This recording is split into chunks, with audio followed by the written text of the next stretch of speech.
अलबेले किस्सों की दास्तां के सिलसिले शुरू हुए बनके कहानियां कहानियां।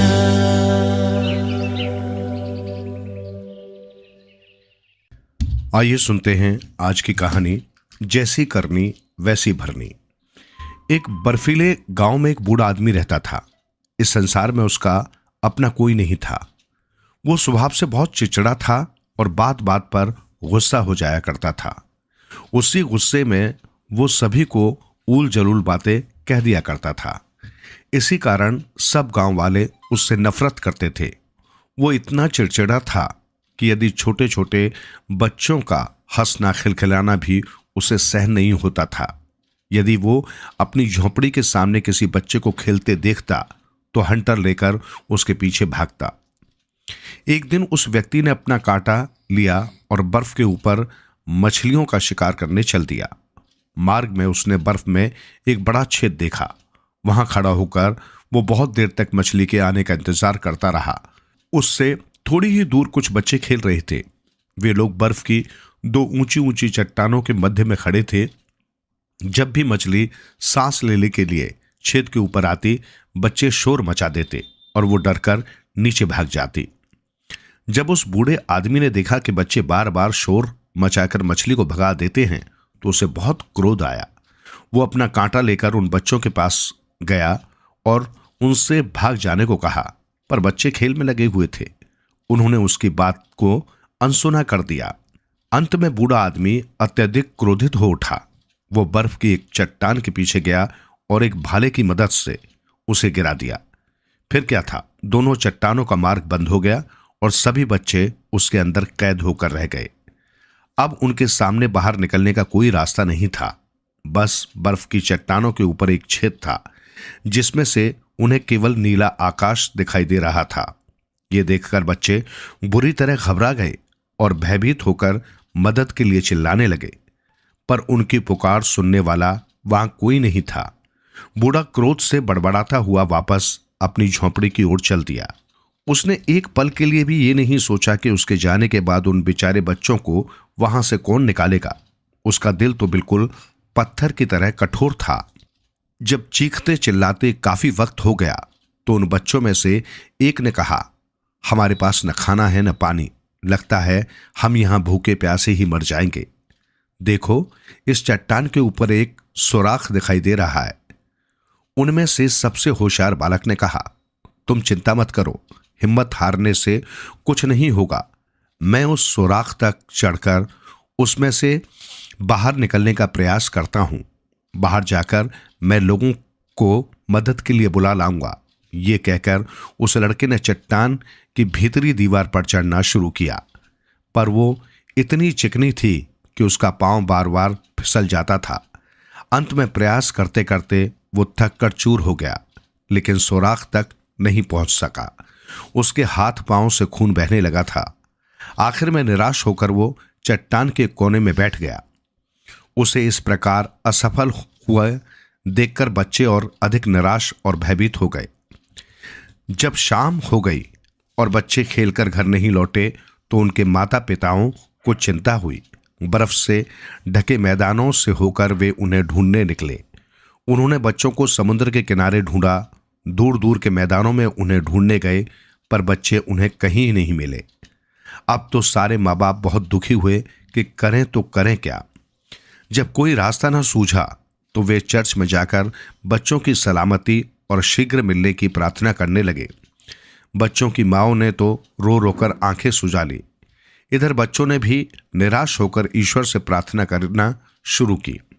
2 दिन तक वे भूखे प्यासे प्रार्थना करते रहे। उनकी प्रार्थना सुनकर समुद्र के देवता को उन पर तरस आ गया और वो उनकी मदद को हासिल हो गया। उसने बर्फ की चट्टानों के बीच में एक सुरंग बनाई और उसी के रास्ते अधमरे से बच्चों को बाहर निकाला। जब बच्चे सुरंग से निकले तो उनकी खुशी की सीमा नहीं थी। देवता के आशीर्वाद से सभी बच्चे स्वस्थ हो गए और अपने अपने घरों को चल दिए। जब वे घर पहुंचे तो उनके निराश माता पिता ने उन्हें हृदय से लगा लिया। लेकिन तुम उस चट्टान के अंदर कैसे बंद हो गए थे? सभी कुछ जानने के बाद बच्चों के माता पिता ने पूछा। बच्चे कुछ भी नहीं जानते थे।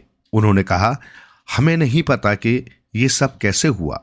हम तो केवल इतना ही जानते हैं कि वो बूढ़ा आदमी हमसे थोड़ी दूरी पर खड़ा मछलियों का शिकार कर रहा था। तब सभी लोग बूढ़े आदमी की झोंपड़ी की तरफ दौड़े। उसे मारने के लिए वे अपने साथ अपने हथियार भी लेते गए। जब बूढ़े आदमी ने उन्हें अपनी ओर आते देखा तो वो भाग खड़ा हुआ। वो तेजी से भागता जा रहा था। रास्ते की झाड़ियों में फंसकर उसके कपड़े फट फट कर पीछे गिरते जा रहे थे। वो लोगों से बहुत दूर निकल गया। अब उन्हें उसके पकड़े जाने की कोई उम्मीद नहीं रही। वो बूढ़ा अवश्य था, लेकिन काफी फुर्तीला और चालबाज था। तभी अचानक समुद्र का देवता उन लोगों की मदद को आ गया और उसने दौड़कर बूढ़े आदमी को पकड़ लिया तथा कहा, तुम बहुत दुष्ट आदमी हो। तुमने बच्चों के साथ बहुत बुरा व्यवहार किया है। मैं तुम्हें इसका दंड दूंगा। तुम्हारा दंड यही है कि तुम हमेशा स्थिर खड़े रहो और सबकी बातें ध्यान से सुनो। तुम इतने दुष्ट और निर्दयी हो कि तुमने बच्चों की बातों को भी धैर्य रखकर सहन नहीं किया। अब तुम्हें सबकी बातें सहन करनी पड़ेंगी। यही तुम्हारा दंड है। देवता के ये कहते ही बूढ़े आदमी का शरीर चमकना शुरू हो गया। धीरे धीरे वो सितारा बन रहा था। कुछ ही पल बाद वो वहां से उड़कर आकाश में चला गया। वो बूढ़ा आदमी आज भी सितारा बनकर आकाश में चमक रहा है और अपने किए का दंड भुगत रहा है। आइए सुनते हैं आज की कहानी, पवित्र आत्मा। बहुत अरसा पुरानी बात है। अमेरिका में एक पहाड़ी पर एक अज्ञात मूर्तिकार आया। उसने पहाड़ की चट्टानों को तराश कर उनमें एक बहुत सुंदर चेहरा बना दिया। वर्षा के दिनों में तूफानी बादल उस चेहरे पर मंडराने लगते, फिर खूब घमासान वर्षा होती। गर्मियों में तेज चिलचिलाती हुई धूप उसे झुलसा डालने पर उतारू हो जाती और सर्दियों में सफेद बर्फ उसे पूरी तरह ढक लेती, मानो उसका वजूद ही मिटा देना चाहती हो। सर्द हवाएं आती और चली जाती, पर उस चेहरे की सौम्यता कभी लुप्त न होती। वो हमेशा उसी तरह मुस्कुराता रहता। मूर्तिकार ने उस चेहरे को बनाया और मृत्यु की गोद में सो गया। इस बात को सैकड़ों वर्ष बीत गए। जब उस मूर्तिकार ने वो चेहरा बनाया था तब वो क्षेत्र एक बिहार जंगल था, परंतु धीरे धीरे उस चट्टान के चारों तरफ एक छोटा सा गांव बस गया। गांव का जो भी व्यक्ति चेहरे की तरफ देखता उसे लगता जैसे वो चेहरा मित्रता और प्रेम की भावना लिए उसकी ओर देखकर मुस्कुरा रहा है। लोग उसे पर्वतों का संत कहकर पुकारने लगे। उस चेहरे पर दुनिया भर की सादगी व पवित्रता थी। ग्रामीणों में उस चेहरे के प्रति इतनी श्रद्धा थी कि उसकी पूजा किया करते थे। उनका विश्वास था कि वो किसी देवता का चेहरा है। उसी गांव में एक छोटा सा बच्चा अपनी मां के साथ रहता था। उसका नाम जॉन था। वो अपने छोटे से मकान की खिड़की से नित्य ही उस विशाल चेहरे को देखा करता था। उसकी इच्छा थी कि वो चेहरा कभी भी उसकी आंखों से गायब न हो और वो हमेशा उस पवित्र चेहरे को निहारता रहे। उस नन्हे बालक के मन में भी उस चेहरे के प्रति बेहद श्रद्धा थी। जब भी कभी वो अपने मकान में अकेला होता तो खिड़की में जा बैठता और उस चेहरे से बातें करने का प्रयास करता, पर चेहरा उसकी किसी बात का जवाब न देता। वो तो बस चुपचाप मुस्कुराता हुआ उसकी तरफ देखता रहता। जॉन अपनी मां से भी अक्सर इस चेहरे के विषय में बातें किया करता है। वो जानना चाहता था कि चेहरा किसका है, उसे किसने बनाया, वो चेहरा हमेशा मुस्कुराता ही क्यों रहता है, वो कुछ बोलता क्यों नहीं। तब उसकी मां उसे बताती, बेटा, एक दिन हमारे गांव में एक बहुत महान आदमी आएगा। वो बड़ा ही दयालु होगा और हम सबकी रक्षा का भार अपने कंधों पर ले लेगा। ईश्वर ने इस चट्टान में उसकी शक्ल इसलिए बनाई है ताकि जब वो हमारे गांव में आए तो हम उसे पहचान जाएं और उसका स्वागत करें। कब आएगा वो पवित्र आदमी? नन्हा बालक भोलेपन से पूछता। ये तो ईश्वर ही जानता है बेटे, किंतु वो आएगा जरूर। गांव के अन्य लोगों को भी इस बात का पक्का विश्वास था। अपनी मां से जॉन ने ये सब सुना तो वो बहुत प्रसन्न हुआ। उस महान आदमी को लेकर अपने मन में वो न जाने क्या क्या कल्पनाएं गढ़ने लगा। दिल ही दिल में ईश्वर से इस बात की प्रार्थना करने लगा कि वो महान आदमी जितना जल्द हो उनके गांव में आ जाए ताकि वे उसके दर्शन करके धन्य हो सके। नन्हा जॉन उससे और भी अनेकों बातें करना चाहता था। अनेकों सवाल उसने अपने मन में सोच रखे थे जिनके जवाब वो उस महान व्यक्ति से जानना चाहता था। एक दिन उसने सुना कि उनके गांव में एक बहुत बड़ा आदमी आ रहा है। जब वो छोटा था तो इसी गांव में रहता था, पर अब वो बहुत धनवान होकर लौट रहा है। शायद वो महान आदमी यही हो। यही सोचकर जॉन उत्सुकता से उसकी राह देखने लगा। जब वो अपने पूरे ऐश्वर्य और शान के साथ सोने के रथ पर बैठकर गांव में आया तो बहुत से लोगों ने कहा, इसकी शक्ल तो चट्टान पर बने उस चेहरे से बिल्कुल मिलती है। हाँ हाँ, यही वो आदमी है जिसकी हमें सालों से प्रतीक्षा थी। यही है वो पवित्र आत्मा। पर जब जॉन और उसकी मां ने उस व्यक्ति को देखा तो उन्हें समझते देर नहीं लगी कि ये आदमी नहीं हो सकता। इसके चेहरे से स्वार्थ और दुष्टता टपकती दिखाई पड़ती थी। गरीबों के लिए उसके हृदय में दया थी ही नहीं। वो उन लोगों की भी परवाह नहीं करता था जो हर वक्त उसकी सेवा किया करते थे। अन्य व्यक्ति उसकी नजर में महज कीड़े मकोड़े थे।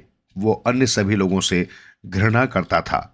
शीघ्र ही वो वहां के लोगों की नजरों में गिर गया और वो उन्हें भार महसूस होने लगा।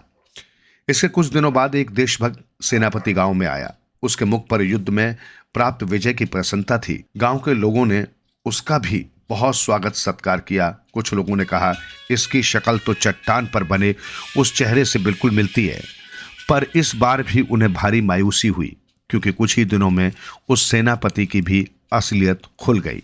वो इतना घमंडी था कि अपने सामने किसी को कुछ नहीं समझता था। गांव के लोगों को जल्दी ही पता चल गया कि वो आदमी नहीं है जिसकी उन्हें प्रतीक्षा थी। नन्हा जॉन भी बार बार निराश हो रहा था। हर बार किसी आगंतुक के आने पर वो खुश होता, परंतु वो उसके मन की बातें भी नहीं कर पाता था कि आने वाले की पोल खुल जाती और नन्हा जॉन निराश होकर जैसे स्वयं से ही पूछता, कब आएगा वो पवित्र मानव? हे ईश्वर, वो कभी आएगा भी या नहीं? नहीं, वो अवश्य आएगा। मेरी माँ मुझसे कभी झूठ नहीं बोल सकती। इसी तरह कई साल बीत गए। एक बार लोगों ने फिर सुना कि एक बड़ा नेता अपने गांव में वापस आ रहा है। इस बार उन्हें उम्मीद थी कि नेता जरूर ही वही आदमी होगा। बेसब्री से आने वाले का इंतजार होने लगा। फिर वो समय भी आ गया जब उस नेता ने गांव में प्रवेश किया। नेता ने आते ही बड़े बड़े भाषण दिए और प्रतिज्ञाएं की। लोगों को बड़ी बड़ी उम्मीदें बताई। अपने व्यवहार से एक बार तो उसने सब लोगों का दिल जीत लिया, पर दुर्भाग्य, वो अपना कोई भी वादा पूरा नहीं कर सका। उसके भाषण मात्र भाषण ही रह गए। अपना स्वार्थ पूरा होते ही वो सब लोगों को ऐसे भूल गया जैसे उन्हें जानता ही न हो। सभी को उसका चेहरा स्वार्थ और लालच से सना दिखाई देने लगा। अब जॉन निराश होने लगा था, पर जब वो अकेला होता तो उस सौम्य चेहरे की तरफ देखता, तब उसे लगता जैसे वो चेहरा उससे कह रहा है, डरो मत, वो आदमी अवश्य आएगा। इससे जॉन को साहस बंधता और वो फिर आशावान हो जाता। इसके कुछ ही दिनों बाद एक मशहूर कवि गांव में आया। जॉन हमेशा ही उसकी कविताएं पढ़ता रहता था और उससे बहुत प्रभावित था। वो अपनी कविताओं में शांति और मानवता का संदेश देता था। जब वो गांव में आया था तो जॉन ने सोचा कि अब उसका सपना पूरा होने जा रहा है। वो अवश्य ही वो आदमी है जिसका सब लोग इंतजार कर रहे हैं। पर एक बार फिर उन्हें निराश होना पड़ा।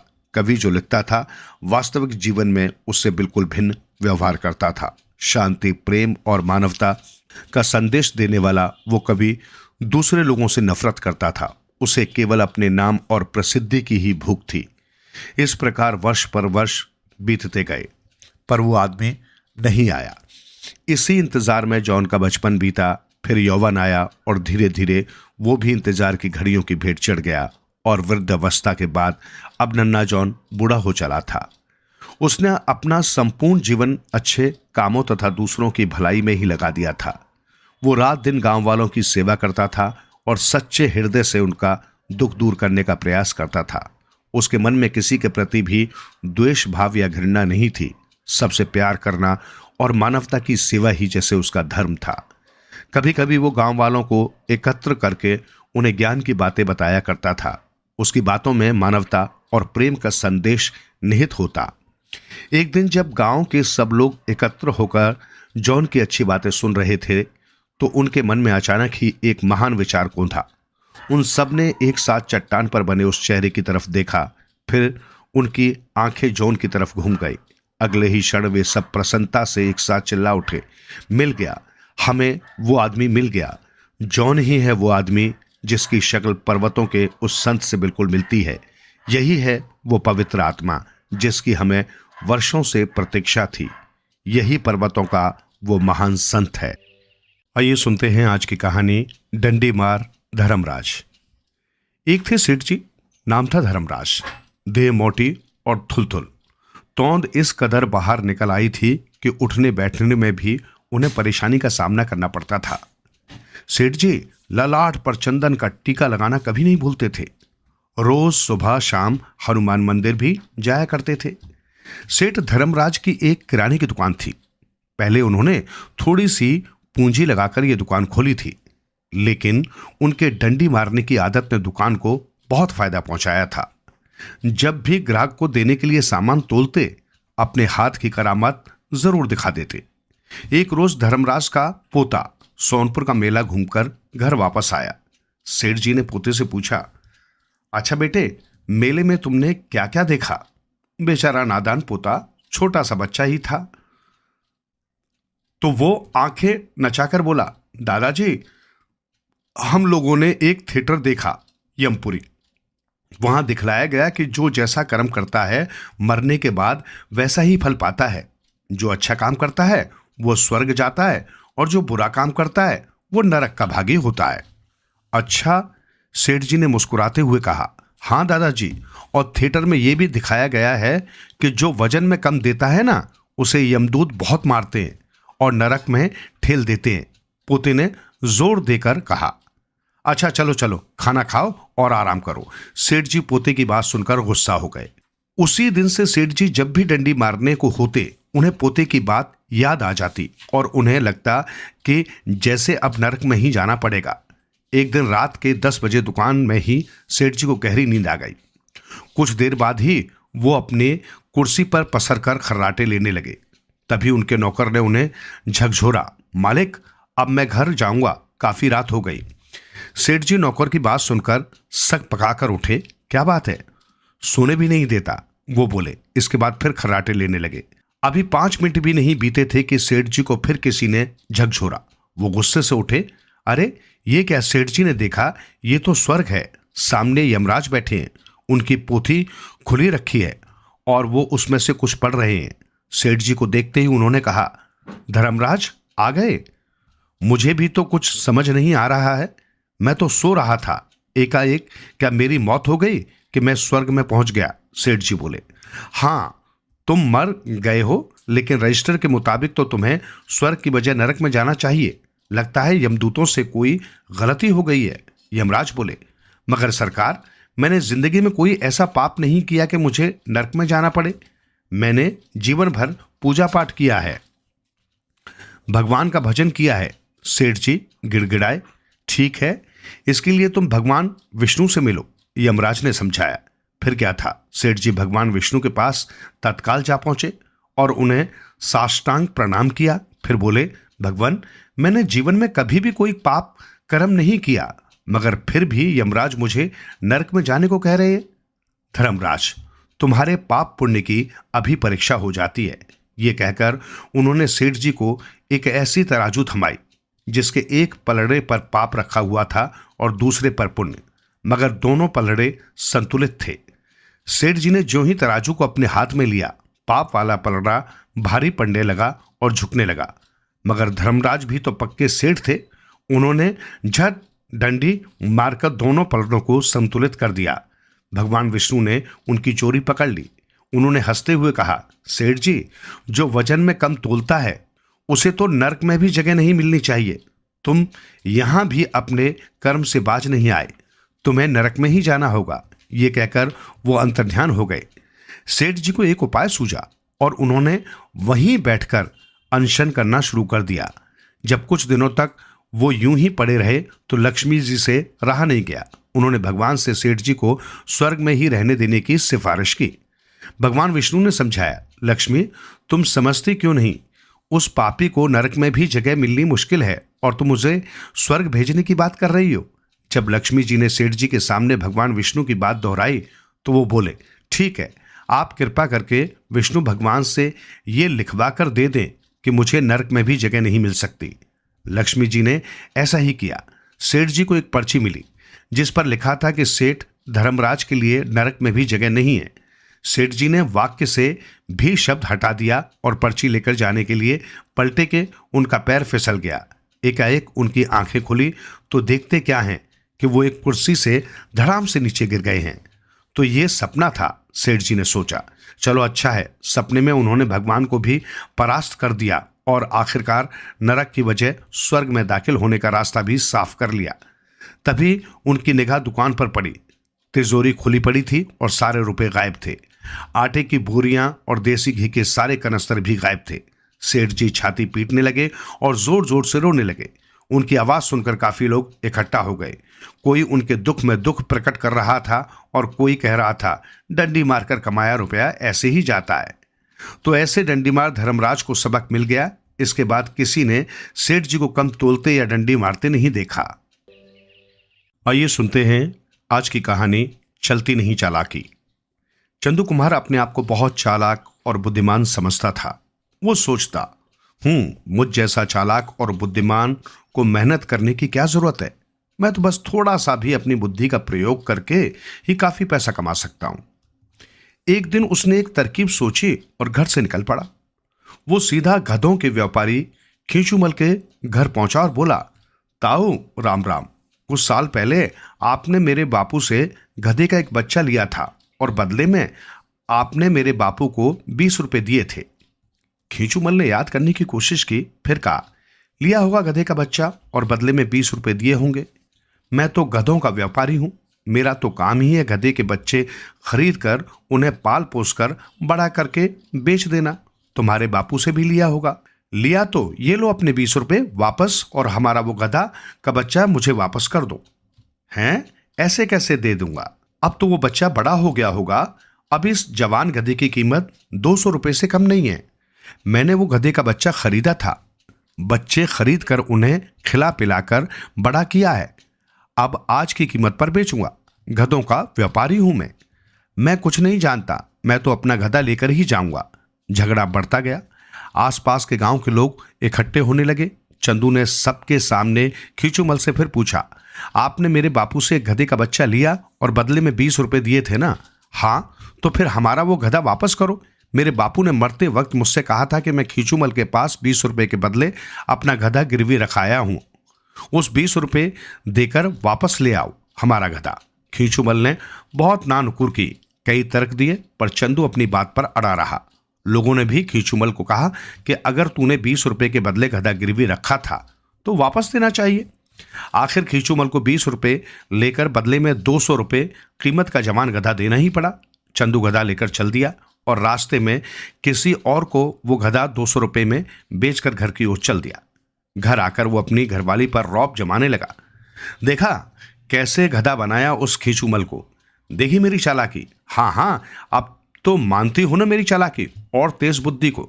लेकिन तुमने ये ठीक नहीं किया। ठीक नहीं किया। मुझ जैसे बुद्धिमान के कैसी बेवकूफ बीवी पल्ले पड़ गई। उधर खींचूमल ताव खाकर रह गया। मुझे गधा बनाने चला है, मैंने भी उसे गधा न बनाया तो मैं भी गधों का व्यापारी नहीं। कुछ दिन बाद चंदू कहीं जा रहा था कि उसने देखा गांव से बाहर सड़क के किनारे गधों का व्यापारी खींचूमल एक गधे के गले लगकर रो रहा है। ये देखकर चंदू बहुत हैरान हुआ। न चाहते हुए भी उसने व्यापारी से पूछा, क्या हुआ ताऊ, खैर तो है ना? आप इस तरह इस गधे के गले लगकर क्यों रो रहे हो? रो न तो क्या करूं? बात ही ऐसी है कि मैं बता भी नहीं सकता कि इस गधे की वजह से मेरे पूरे 10,000 रुपए का नुकसान हो गया है। वो कैसे? अब बता ही दीजिए। मैं तो आपका अपना आदमी हूं। हाँ, तुझसे क्या छुपाना, तू तो अपना ही आदमी है। बात यह है कि मेरी पत्नी के सोने का एक हार था जिसकी कीमत 10,000 रुपए होगी। तुम्हें तो पता है हमारे घर में लोगों का आना जाना लगा रहता है। वो हार कोई चुरा न ले, इसलिए मेरी पत्नी ने हार एक बड़े से कद्दू के फल में छुपाकर रखा हुआ था ताकि किसी को शक ही न हो। कद्दू में भी कोई हार छुपाकर रखता है, लेकिन मेरी मूर्ख पत्नी ने रखा हुआ था और मैं उससे भी बड़ा मूर्ख निकला। पता है मैंने क्या किया? मैंने वो कद्दू इस गधे को खिला दिया। ये गधा मजे से कद्दू समय सोने का वो हार भी खा गया। मुझे तो बाद में पता चला कि उस कद्दू में मेरी पत्नी ने हार छुपाया हुआ था। वरना मैं खिलाता ही क्यों।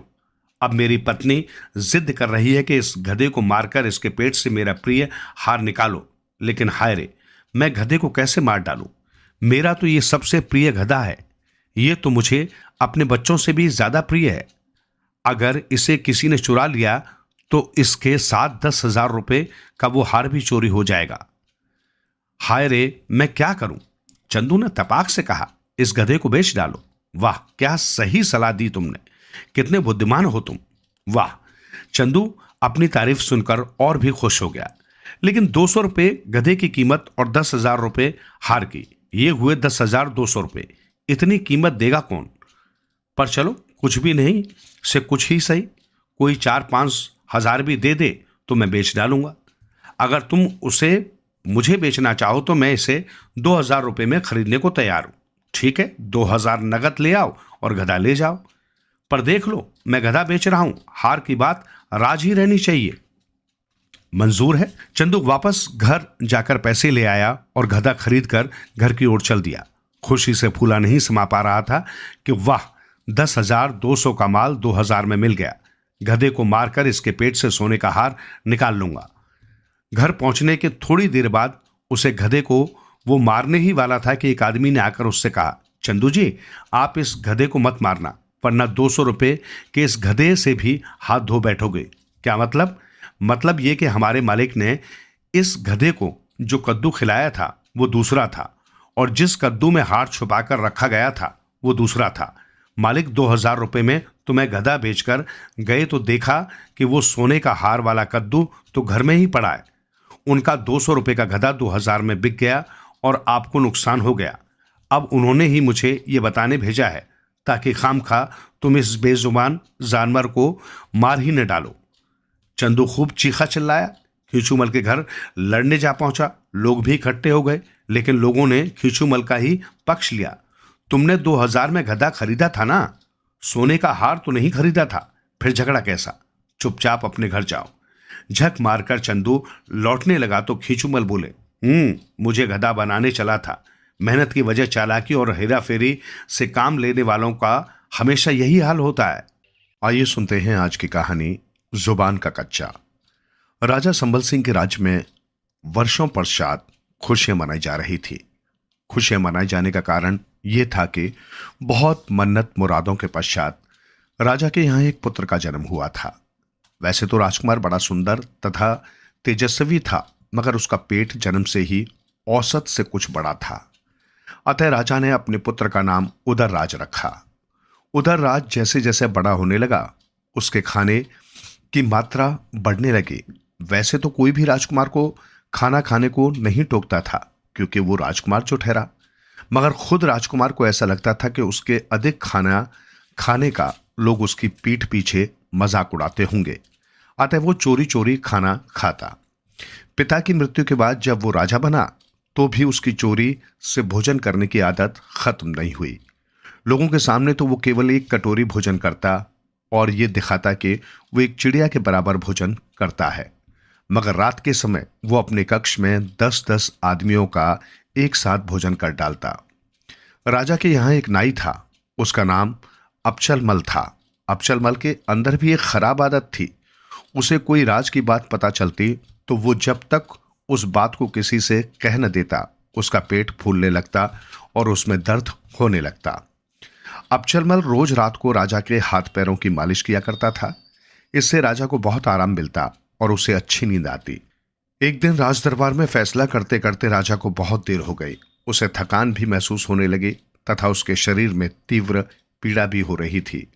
उसने अबचलमल नाई को बुलवाया और अपने पूरे शरीर की मालिश करने को कहा। अबचलमल तुरंत तेल लेकर राजा के पूरे शरीर की मालिश करने लगा। मालिश करते करते उसने राजा के पेट पर 2 सफेद दाग देखे। उन्हें देखकर वो चौंक गया और बोला, महाराज महाराज, आपके पेट पर 2-2 सफेद दाग। राजा उसको चुप कराते हुए बोला, चुप चुप।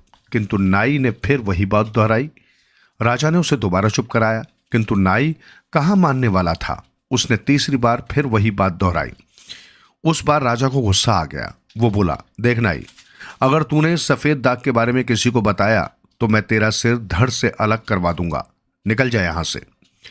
नाई भयभीत हुआ घर पहुंचा और चुपचाप खाना खाकर लेट गया। मगर एक राज की बात पता चलने के पश्चात वो भला सामान्य कहां से रह सकता था। उसका पेट फूल गया और दर्द होने लगा। वो आधी रात को पेट पकड़कर घर से बाहर निकला और जंगल की तरफ दौड़ पड़ा। जंगल में पहुंचकर उसने इधर उधर देखा। चांदनी रात थी, अतः उसे सब दिखाई दे रहा था।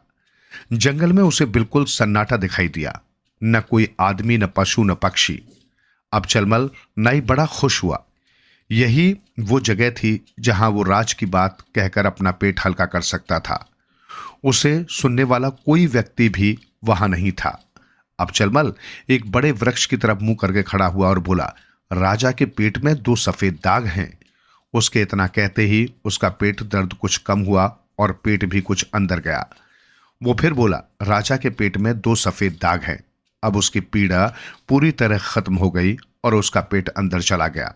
वो खुशी खुशी घर लौट आया और चैन से सो गया। कुछ दिनों बाद उधर राज ने अपने यहाँ एक सभा आयोजित की। नगर के सभी सम्मानित व्यक्ति इस सभा में बुलाए गए। इन व्यक्तियों के साथ साथ देश विदेश के बड़े बड़े संगीतकों को भी बुलाया गया। सभी कलाकार अपने अपने वाद्य यंत्रों के साथ सभा में हाजिर हुए। किसी के पास सारंगी थी तो किसी के पास ढोलक, किसी के पास तबला था तथा किसी के पास हारमोनियम। सभी अपना स्थान ग्रहण किए हुए राजा के आने का इंतजार कर रहे थे। कुछ देर पश्चात राजा सभा में उपस्थित हुआ तथा कलाकारों को संगीत सभा प्रारंभ करने का आदेश दिया। संगीतकों ने अपने अपने वाद्य यंत्र बजाने आरंभ किए। हारमोनियम में से आवाज आई, राजा के पेट पर 2 सफेद दाग हैं। जब ढोलक वाले ने अपनी ढोलक बजाई तो उसमें से भी यही आवाज आई, राजा के पेट में 2 सफेद दाग हैं। यह आवाज सुनकर सभा में कुछ देर के लिए सन्नाटा छा गया। क्रोध के मारे राजा का पारा 7वें आसमान पर चढ़ गया। उसने सैनिकों को आदेश दिया, सैनिकों जाओ, जल्दी जाकर अबचलमल नाई को बुलाकर हमारे सामने हाजिर करो। राजा का आदेश सुनकर सैनिक दौड़े दौड़े गए और अबचलमल नाई को पकड़कर राजा के सामने उपस्थित किया। अबचलमल नाई राजा का क्रोध देखकर थर थर कांपने लगा। राजा ने सैनिकों को हुक्म दिया कि इस नाई का सिर धड़ से अलग कर दिया जाए। अबचलमल नाई राजा के पैर पकड़कर बोला, हुजूर मुझे माफ कर दीजिए। जब मैंने आपके पेट पर 2 सफेद दाग देखे तो मेरा पेट फूल गया और उसमें तीव्र दर्द होने लगा। अतः मैं जंगल की ओर अपनी पीड़ा समाप्त करने के लिए भागा। वहां उस जंगल में कौन कौन था? राजा ने पूछा। जंगल में पेड़ों के अलावा कोई और नहीं था महाराज। वहां एक बड़ा पेड़ था, मैंने उसी से जाकर अपनी बात कही थी। नाई कांपता हुआ सच सच बता गया। अच्छा ये बताओ, जो बात तुमने कहा उस पेड़ ने सुना था? राजा ने पूछा। तभी वाद्य यंत्र बजाने वाले राजा के सामने आए और बोले, महाराज हम उस जंगल में वाद्य यंत्र बनाने के लिए लकड़ी लेने गए थे। हो सकता है उस पेड़ की लकड़ियों से ही ये वाद्य यंत्र बने हों। राजा अबचलमल को छोड़ते हुए संगीतकों से बोला, तब तो तुम्हें इसकी सजा मिलनी चाहिए। तभी अचानक सभा में एक सन्यासी आया और राजा को टोकते हुए बोला, हे राजन, आप इन लोगों को सजा देने से क्या होगा? तुम्हारे दागों के बारे में तो सभी लोगों को पता चल चुका है।